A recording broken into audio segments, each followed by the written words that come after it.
I'm going to bring Adora on, and we're going to do a quick meditation. We're going to start with that. I'm going to have her lead it because it's about getting us present in this present moment. She is. Oh, she's out in It's nature. like 60 I love it. degrees here. It's Oh my epic. gosh. Oh my. It looks beautiful. It looks like you're underneath some Yeah, big tree I of love wisdom. this tree behind me. When it is in bloom, it is just so filled with life and nurturance and support. Oh my gosh, I love that. I could go on and on Yeah. about the branches and the roots.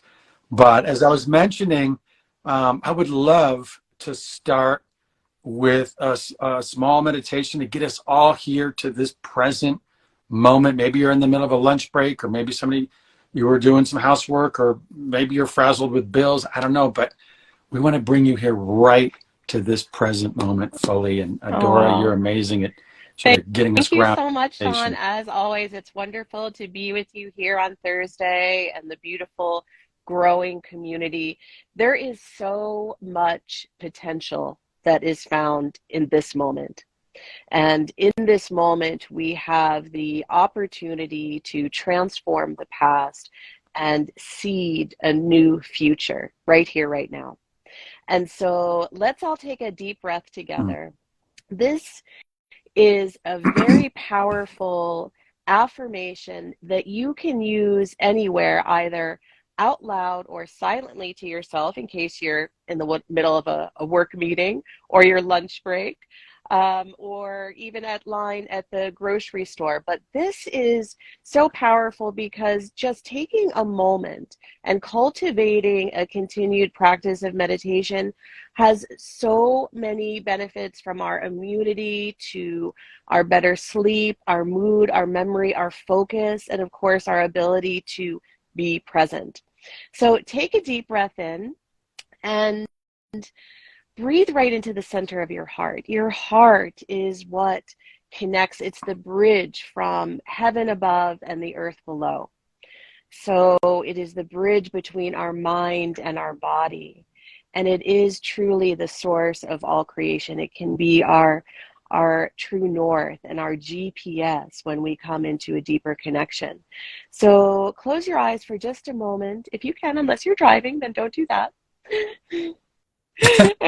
Please don't do that. Please. But take a deep breath in and invite in this affirmation. In my sacred human heart, I feel and receive my love. And you can say that out loud a couple of times or to yourself, and just allow your breath to anchor this intention throughout your being, throughout your body, your mind, your heart, and your soul. And just follow the energy as you start to fill yourself with this loving energy. You can invite in any specific other intention that you have for this moment, for yourself or perhaps a loved one, a community, for the planet.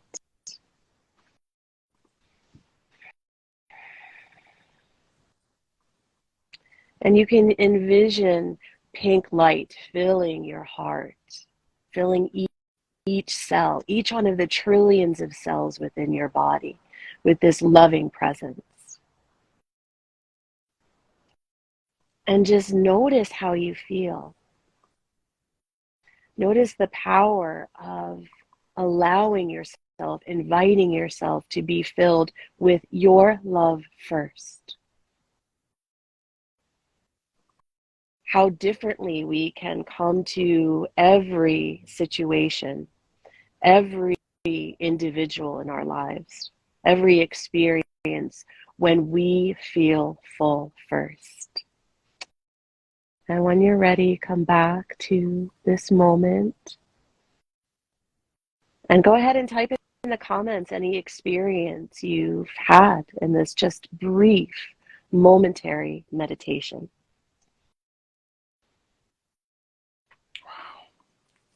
That was great.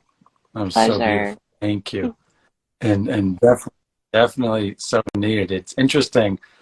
because I've now, an attempt, and as everyone tries to attempt, if meditation is new to you and mindfulness is new to you, these are great little experiences you, as you said, can Yeah. give yourself.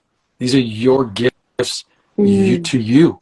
If we're not experiencing the love or enough love, enough peace, enough calm, and the external world is just creating chaos as we feel, you get to create that sense of calm, that sense of peace. Even like for 5 minutes, even the moment we did it, it calmed even me down. And I did an Right. hour this morning already, right? Then the day gets going, and you're like, wow, because we can practice,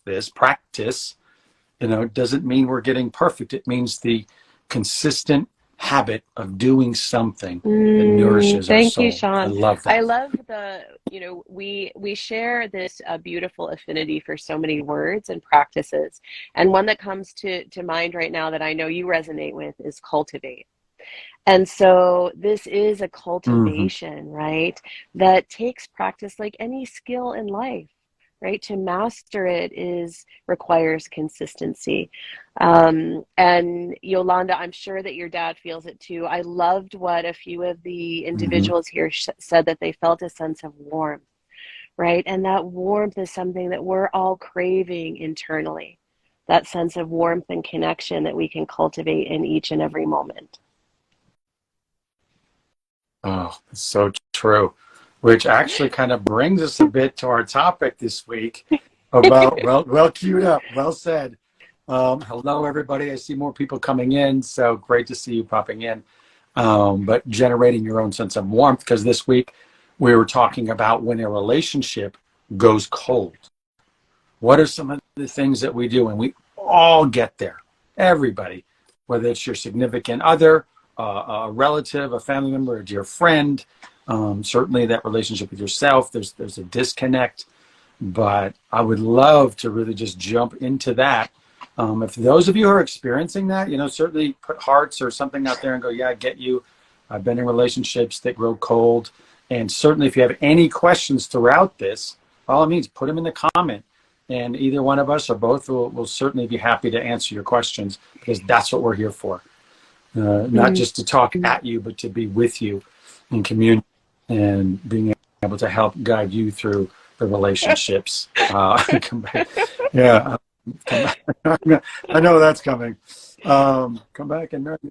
Um, but yeah, so, can you give us a few insights about, just the starting point maybe right now Mm. on how, when we're sensing Yeah, I think this on is cold. so important. And of course, Shawn, whenever we're talking, we always bring the conversation back to the inward journey with self, right? And cultivating our own Yep. flame of passion, zest for life, for greater well-being, for harmony. And then when we frame that in conversation to sacred relationship, in the beginning, when it feels so sparky and delightful, um, it's wonderful. And yet, when time goes on, we have this opportunity to cultivate passion from a deeper level, from being enriched by the superficial, that dopamine rush that we get in the early days of being in relationship, but to deepen our commitment to one another and our communion of mindful presence, mindful listening, of being in connection, right? That present touch that we talked about in the past. Now, from my perspective, Yeah. I believe this always comes from the art of communication, being able to not only speak but fully listen, because we know what happens when we have something that isn't said and how that interrupts, if you will, or impedes that sense of passion and intimacy. But through our communication and those simple acts of what I like to call sacred intimacy. So those simple acts can be the listening, they can be the touching, they can be the use of pure essential oils, because many of them have an aphrodisiac capacity from a biochemical perspective, and yet we know that we are sensorial beings, right? And that the sense of smell is perhaps the most evocative of our senses. So I'm always going to integrate and Mm. advocate for essential oils that are aphrodisiac in nature, like the ylang ylang and sandalwood and ginger that's spicy. When we think about igniting passion, right, we think about ginger, of course. And ways that we Yeah. can use these aromatics through massage with our beloved, because our beloved craves our touch and those soft words of love and compassion. And so when we can incorporate the use of these beautiful aromatics through touch in this practice that I've called Eros touch, right? And I think this is something that all of us that Mm. have been in relationship for longevity, building unity for longevity, come back to these simple sacred practices of intimacy to reignite those flames of passion during time. So those are a couple of my favorite. What about you? I love that. This is actually an interesting segue to that because I think, first and foremost is being present.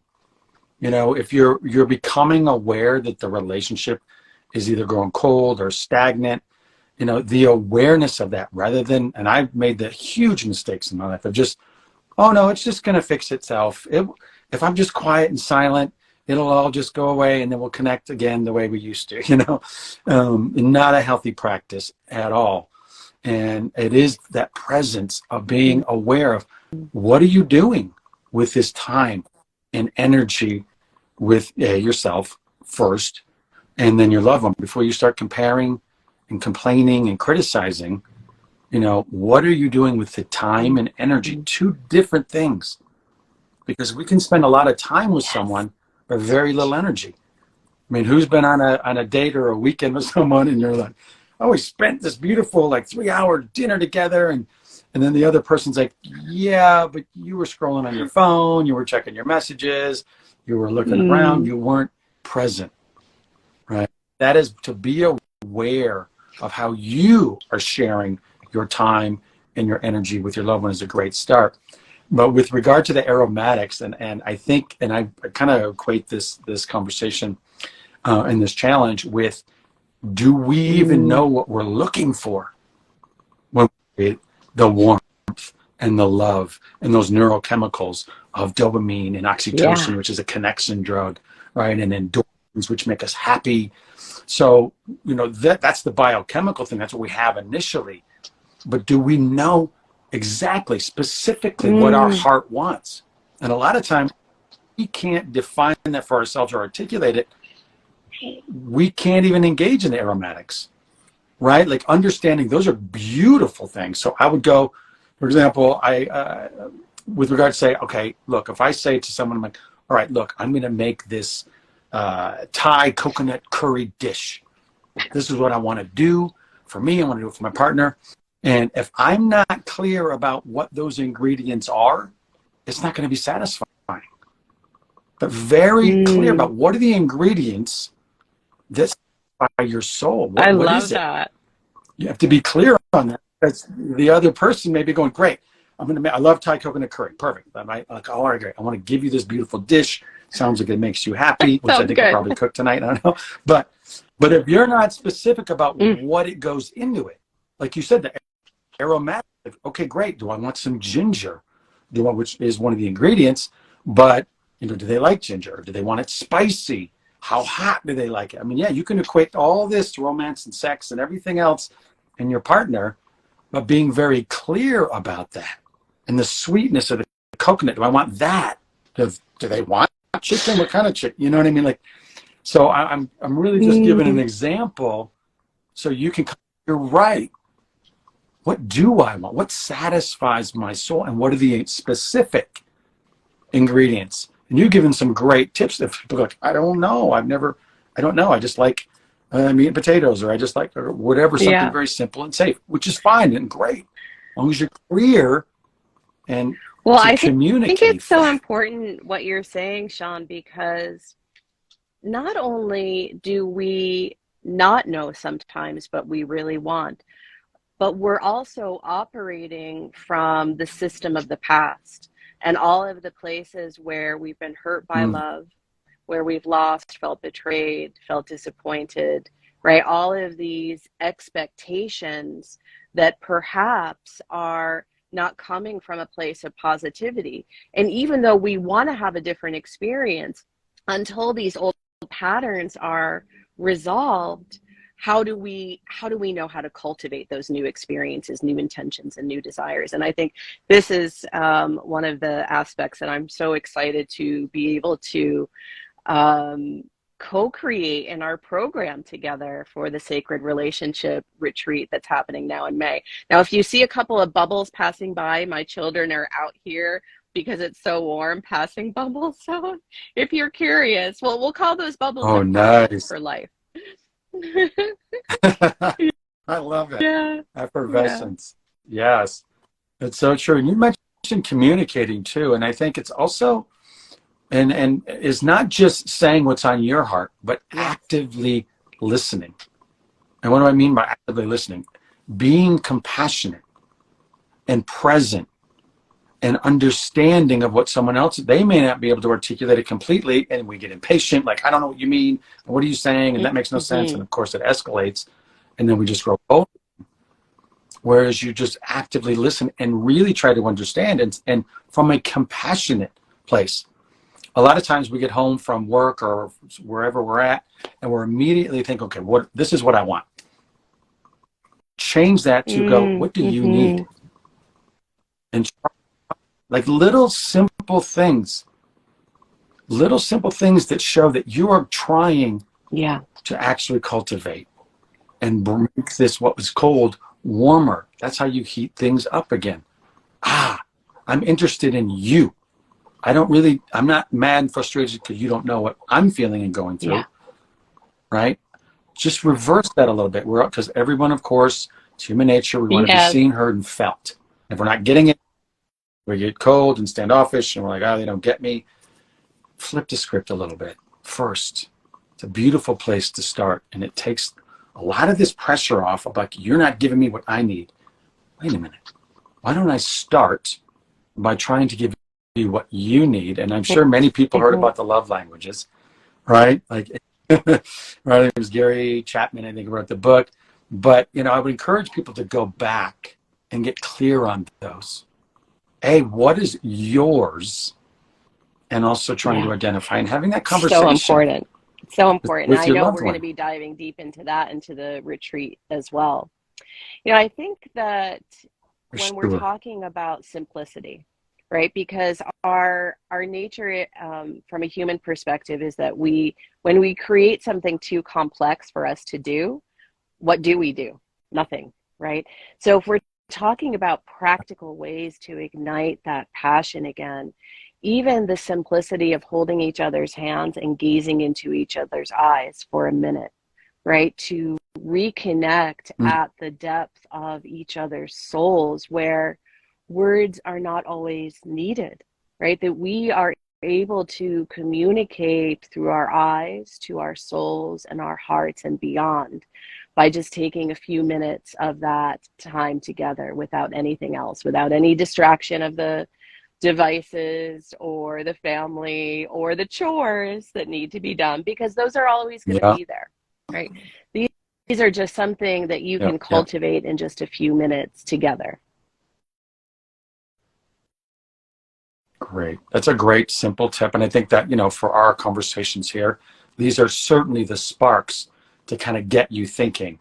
Of course, in our retreats and the experiences that we share with everyone, we go deep dive into this and engage with you, just so you know. We are with you. So you have your own unique Yeah. experience, and that's what's going to make the retreat so beautiful.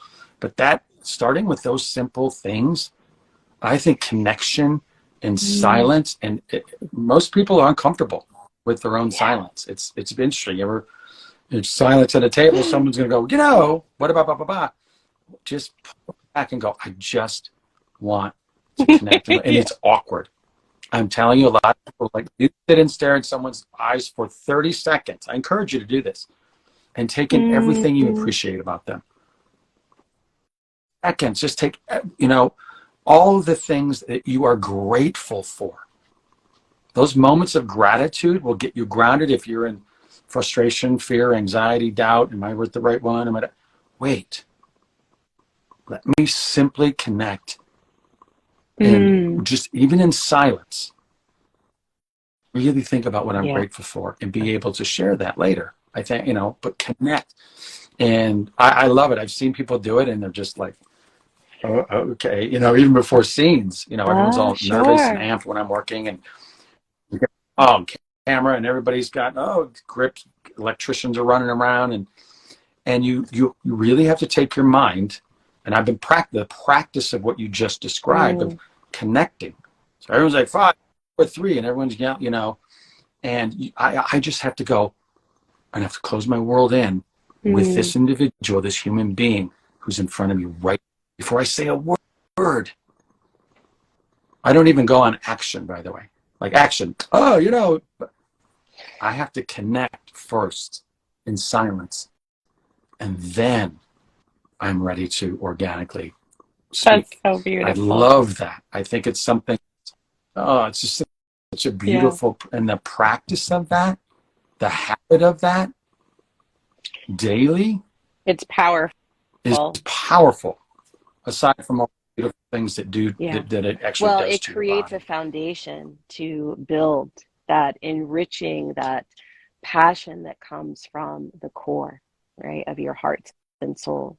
Mm, So, what a beautiful yeah. time of connecting today. For all of you that are interested in finding out more about our Sacred Relationship program, as well as some other wonderful events in California, including Yoga Soup at the end of April, please visit thesoulinstitute.co, and I'll put that here into the chat. Yes. And learn more. Keep going. Be curious about your life, your relationships. It's a beautiful place to start. Well, All right, fantastic. Another great session. I have to tell you, thank you again. There it is. For just being here and sharing your wisdom and your spirit, your heart likewise. with everybody here. Again, by the way, and if anyone's even curious more about what are you guys doing with the retreats, where are they, when, how can I get involved, reach out, a discovery call. We'll chat. Let's talk. We want to hear what's on your heart, what's on your mind, and how can we help, and how can we get you engaged in creating the relationships, the Well, we look life that you forward to envision. serving you in greater ways. Thank Amen. Thank you so Blessings. much, everybody. Great to see you. All right. Have a beautiful, beautiful week.